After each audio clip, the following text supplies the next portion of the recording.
Border area में सड़क बनाने के लिए बॉर्डर रोड्स ऑर्गेनाइजेशन यानी BRO के अंडर में काम करते हैं। देश की सुरक्षा के लिए लेह, लद्दाख, हिमाचल, अरुणाचल, सिक्किम, नॉर्थ ईस्ट जैसे तमाम सरहदी इलाकों में अत्यंत कठिन परिस्थितियों में सड़क बनाने, पुल बनाने, सैनिक छावनी बनाने और इस तरह के जो भी कंस्ट्रक्शंस होते हैं उसके दौरान ठंड से, दुश्मनों की गोली से, लैंडमाइंस विस्फोट से या दुर्गम पहाड़ी घाटियों में काम करते करते एक्सीडेंट से हर साल बड़ी संख्या में इनकी मौत होती है।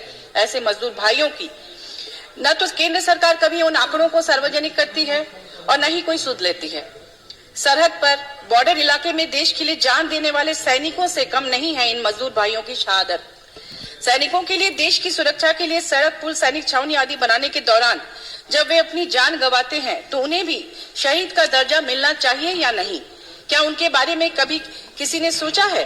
क्या सरकार ने उन्हें कभी कोई विशेष आर्थिक मदद देने के लिए कोई पॉलिसी बनाई है?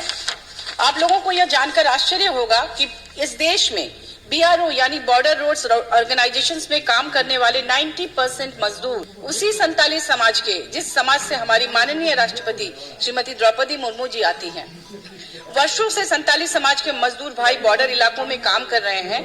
दुर्गम इलाकों में काम करने के लिए विशेष रूप से उन्हें बुलाया जाता है क्योंकि माइनस टेम्परेचर में और विषम परिस्थितियों में जान हथेली में लेकर काम करने की हिम्मत बहुत कम इलाके के लोगों में होती है और इनफैक्ट वे इतने कर्मठ और मेहनती होते हैं कि उन्हें बार बार बुलाया जाता है।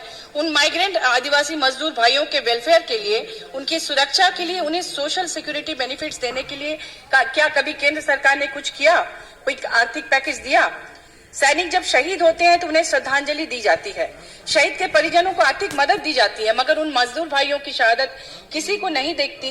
देश की जनता को भी पता नहीं चलता। उनकी शहादत गुमनामी के अंधेरे में खो जाती है।